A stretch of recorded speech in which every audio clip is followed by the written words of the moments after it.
척설준입니다. 신명기 13장입니다. 너희 중에 선지자나 꿈꾸는 자가 일어나서 이적과 기사를 내게 보이고 그가 내게 말한 그 이적과 기사가 이루어지고 너희가 알지 못하던 다른 신들을 우리가 따라 섬기자고 말할지라도 너는 그 선지자나 꿈꾸는 자의 말을 청종하지 말라. 이는 너희의 하나님 여호와께서 너희가 마음을 다하고 뜻을 다하여 너희의 하나님 여호와를 사랑하는 여부를 알려하사 너희를 시험하심이니라. 너희는 너희의 하나님 여호와를 따르며 그를 경외하며 그의 명령을 지키며 그의 목소리를 청종하며 그를 섬기며 그를 의지하며 그런 선지자나 꿈꾸는 자는 죽이라. 이는 그가 너희에게 너희를 애굽 땅에서 인도하여 내시며 종되었던 집에서 속량하신 너희의 하나님 여호와를 배반하게 하려 하며 너희의 하나님 여호와께서 내게 행하라 명령하신 도에서 너를 꿰어내려고 말하였음이라. 너는 이같이 하여 너희 중에서 악을 제할지니라. 네 어머니의 아들 곧 네 형제나 네 자녀나 네 품의 아내나 너와 생명을 함께하는 친구가 가만히 너를 꿰어 이르기를 너와 네 조상들이 알지 못하던 다른 신들 곧 네 사방을 둘러싸고 있는 민족 혹 내게서 가깝든지 내게서 멀든지 땅 이 끝에서 저 끝까지에 있는 민족의 신들을 우리가 가서 섬기자 할지라도 너는 그를 따르지 말며 듣지 말며 긍휼히 여기지 말며 애석히 여기지 말며 덮어 숨기지 말고 너는 용서 없이 그를 죽이되 죽일 때에 네가 먼저 그에게 손을 대고 후에 뭇 백성이 손을 대라. 그는 애굽 땅 종되었던 집에서 너를 인도하여 내신 내 하나님 여호와에게서 너를 꿰어 떠나게 하려 한 자이니 너는 돌로 쳐 죽이라. 그리하면 온 이스라엘이 듣고 두려워하여 이 같은 악을 다시는 너희 중에서 행하지 못하리라. 네 하나님 여호와께서 네게 주어 거주하게 하시는 한 성읍에 대하여 네게 소문이 들리기를 너희 가운데서 어떤 불량배가 일어나서 그 성읍 주민을 유혹하여 이르기를 너희가 알지 못하던 다른 신들을 우리가 가서 섬기자 한다 하거든 너는 자세히 묻고 살펴보아서 이런 가증한 일이 너희 가운데에 있다는 것이 확실한 사실로 드러나면 너는 마땅히 그 성읍 주민을 칼날로 죽이고 그 성읍과 그 가운데에 거주하는 모든 것과 그 가축을 칼날로 진멸하고 또 그 속에서 빼앗아 차지한 물건을 다 거리에 모아놓고 그 성읍과 그 탈취물 전부를 불살라 네 하나님 여호와께 드릴지니 그 성읍은 영구히 폐허가 되어 다시는 건축되지 아니할 것이라. 너는 이 진멸할 물건을 조금도 내 손에 대지 말라. 그리하면 여호와께서 그의 진노를 그치시고 너를 긍휼히 여기시고 자비를 더하사 네 조상들에게 맹세하심 같이 너를 번성하게 하실 것이라. 네가 만일 네 하나님 여호와의 말씀을 듣고 오늘 내가 내게 명하는 그 모든 명령을 지켜 내 하나님 여호와의 목전에서 정직하게 행하면 이같이 되리라. 하늘에 계신 우리 아버지여, 이름이 거룩히 여김을 받으시오며 나라가 임하옵시며 뜻이 하늘에서 이룬 것 같이 땅에서도 이루어지이다. 오늘날 우리에게 일용할 양식을 주옵시고 우리가 우리에게 죄 지은 자를 사하여 준 것 같이 우리 죄를 사하여 주옵시고 우리를 시험에 들게 하지 마옵시고 다만 악에서 구하옵소서. 대개 나라와 권세와 영광이 아버지께 영원히 있사옵나이다. 아멘.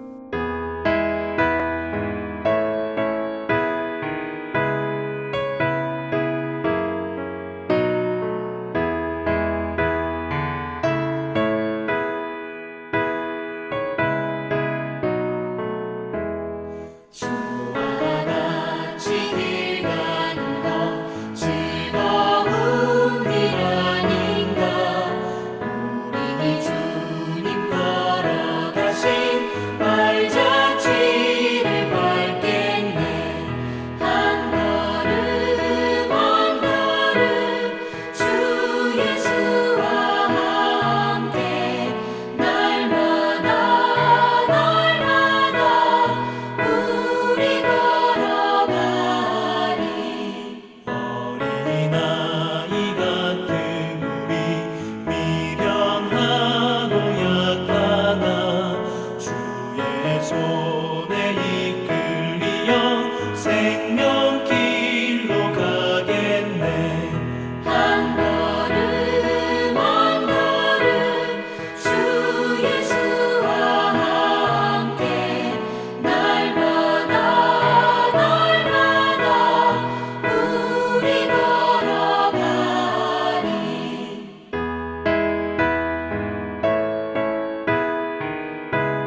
오늘 함께 나눌 하나님 말씀은 역대하 1장 7절에서 12절까지의 말씀입니다.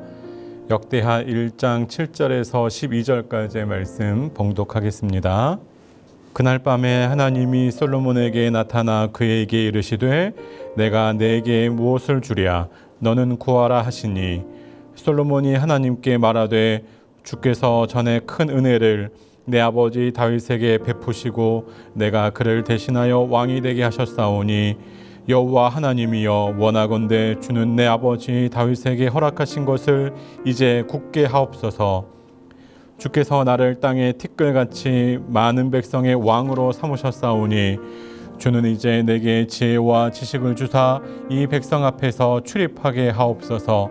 이렇게 많은 주의 백성을 누가 능히 재판하리이까 하니 하나님이 솔로몬에게 이르시되 이런 마음이 너에게 있어 부나 재물이나 영광이나 원수의 생명 멸하기를 구하지 아니하며 장수도 구하지 아니하고 오직 내가 너에게 다스리게 한 내 백성을 재판하기 위하여 지혜와 지식을 구하였으니 그러므로 내가 내게 지혜와 지식을 주고 부와 재물과 영광도 주리니 너의 전에 왕들도 이런 일이 없었거니와 내 후에도 이런 일이 없으리라 하시니라.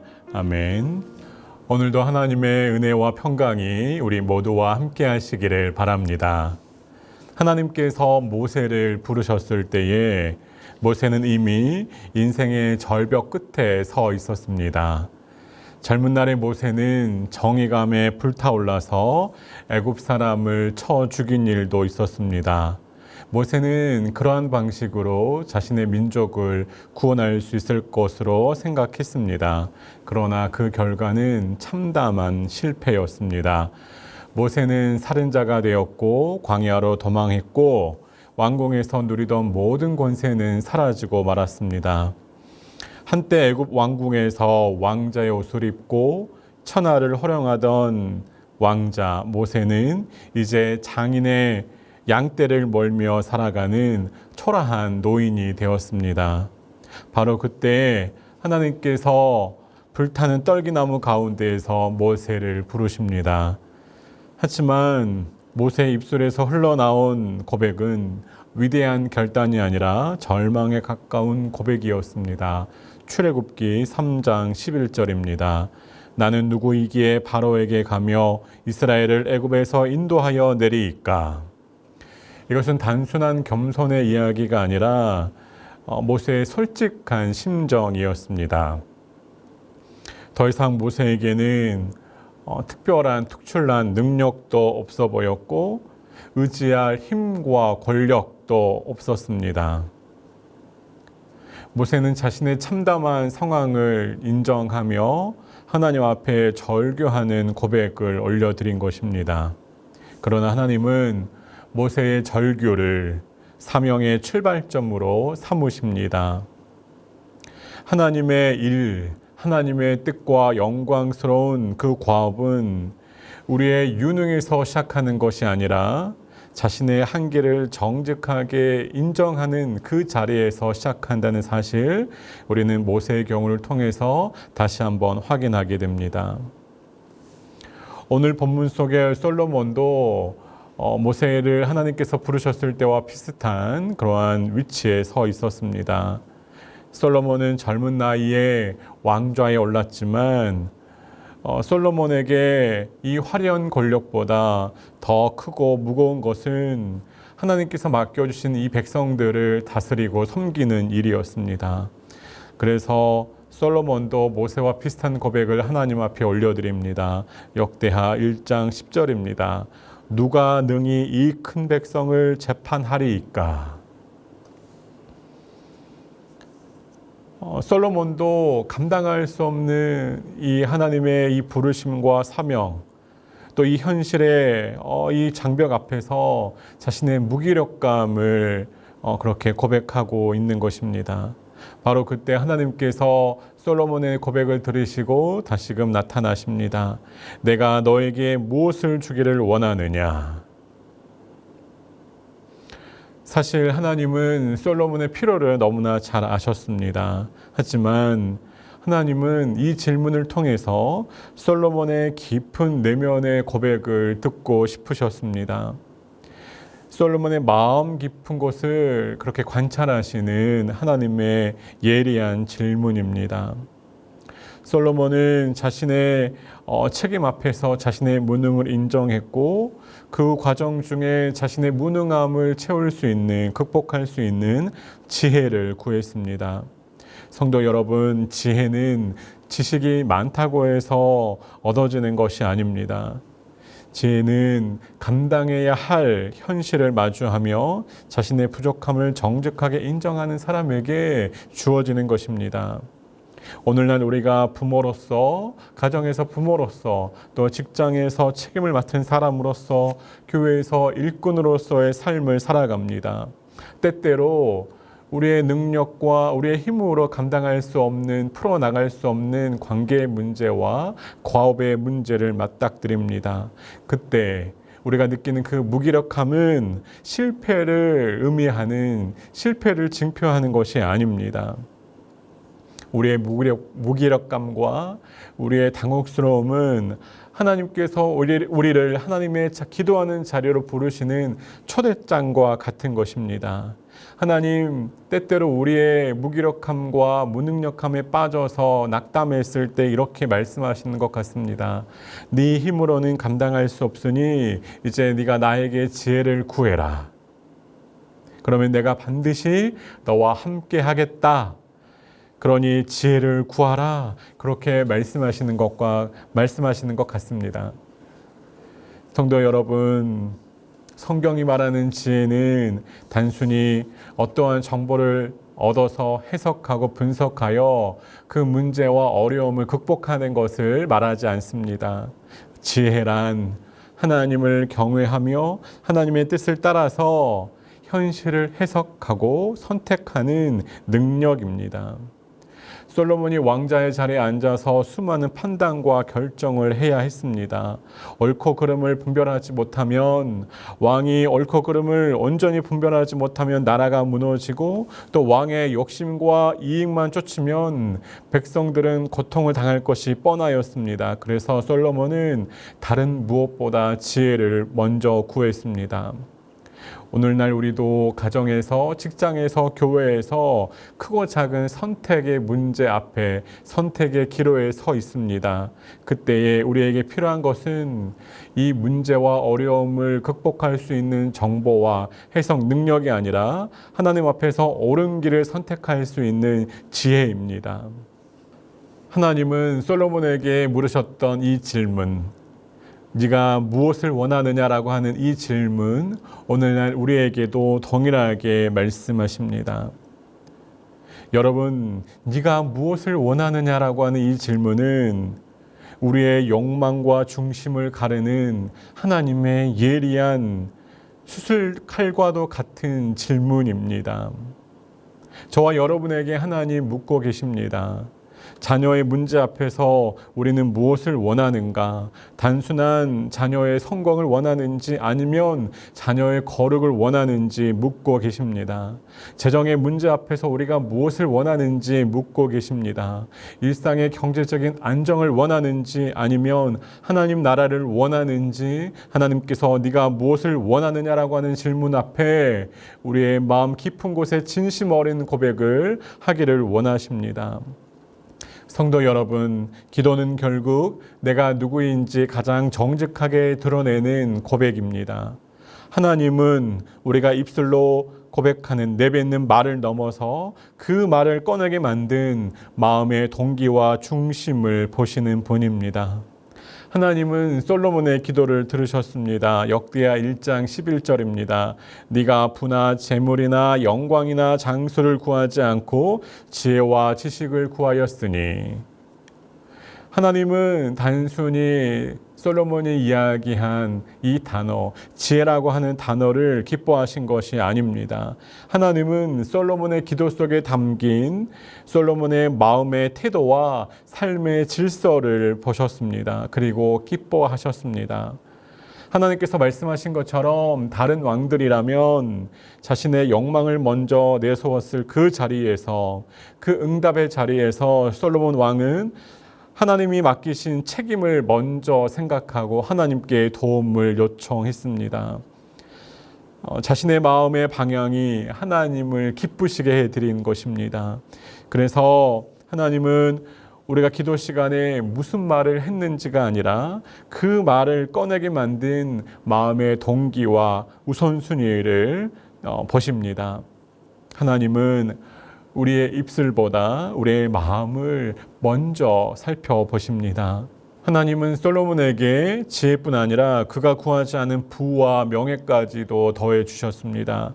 성도 여러분, 이것이 하나님의 일하시는 방식입니다. 하나님은 자기 욕심만 붙드는 삶을 결코 만족하게 하지 않으십니다. 하지만 하나님의 뜻을 먼저 붙든 그 사람의 인생 가운데에 구하지 않은 은혜까지도 더해 주십니다. 우리가 하나님의 나라와 영광과 의를 구할 때에 하나님은 우리의 평안을 선물로 주시고 우리의 가정 공동체 가운데에 은혜를 더해 주십니다. 우리가 자녀의 거룩함과 믿음을 위하여서 기도할 때에 하나님은 우리 자녀의 인생의 모든 여정까지도 함께 하시면서 신실하게 인도하십니다. 우리가 구한 것 이상을 선물로 주시는 분, 바로 그분이 우리 하나님이십니다. 여러분, 이것이 바로 기도의 역설입니다. 내가 나를 위해 붙잡을수록 기도는 메말라가지만 하나님의 뜻을 붙잡을 때 기도는 흘러 넘칩니다. 내가 원하는 것을 움켜쥐려는 기도는 결국 공허함만 남기지만 하나님이 원하시는 것을 붙잡는 기도는 내가 구하지 않는 것까지 선물로 주시는 큰 영광스러운 은혜를 불러옵니다. 성도 여러분, 하나님은 오늘도 우리에게 물으십니다. 네가 무엇을 원하느냐? 이 질문은 단순히 응답을 위한 초대가 아니라 우리의 중심을 드러내는 하나님의 거룩한 시험대입니다. 나는 내 자리에서 무능을 직면하고 하나님의 도우심만을 간구하며 하나님 앞에 지혜를 간구하고 있는지 돌아봐야 합니다. 우리의 기도의 중심 가운데에 하나님을 향한 거룩하고 온전한 고백이 담겨 있는지, 아니면 욕망을 위한, 나의 이익을 얻기 위한 그런 그럴싸한 포장의 이 기도가 우리 입술의 고백 가운데 내뱉어지고 있는 건 아닌지 돌아봐야 합니다. 성도 여러분, 기도는 하나님을 움직이는 기술이 아니라 내 마음을 드러내는 거울입니다. 하나님은 우리가 하나님의 뜻을 붙든 그 마음을 기뻐하시고 그 위에 감당할 수 있는 은혜를 선물로 주십니다. 그러므로 오늘 우리의 무능을 숨기지 말고 하나님 앞에 진실함으로 거룩함으로 고백해야 합니다. 솔로몬처럼 하나님께서 부르신 그 사명의 자리에서 필요한 지혜를 구하시기 바랍니다. 그러면 하나님은 우리의 기도를 기뻐하시며 우리가 감당할 수 있을 만큼의 은혜를 풍성한 선물로 더해 주실 것입니다. 오늘 한날을 살아가시는 동안 하나님의 마음을 흡족해 해드리는, 하나님께 기쁨의 영광을 올려드리는 저와 여러분의 한날이 되시기를 바랍니다. 함께 기도하시겠습니다. 하나님 아버지, 우리 마음의 중심의 방향이 영원한 하나님 나라로 올곧게 설정되어서 하나님께서 기뻐하시고 즐거워하시는 영광스러운 성도의 삶을 살아내길 원합니다. 아버지 하나님, 우리 마음 가운데 있는 탐욕과 죄악의 모든 쓴뿌리를 제거하시고 하나님께서 즐거워하시는, 하나님께서 흠모하실 만한 아름다운 성도의 한날의 삶을 살아가는 오늘이 되게 하여 주옵소서. 하나님께서 원하시는 그 고백과 하나님께서 기뻐하시는 삶의 모양으로 열매로 하나님께만 영광이 되어지는 우리의 평생의 삶이 되게 하여 주시기를 소망하옵고 예수님의 이름으로 기도합니다. 아멘.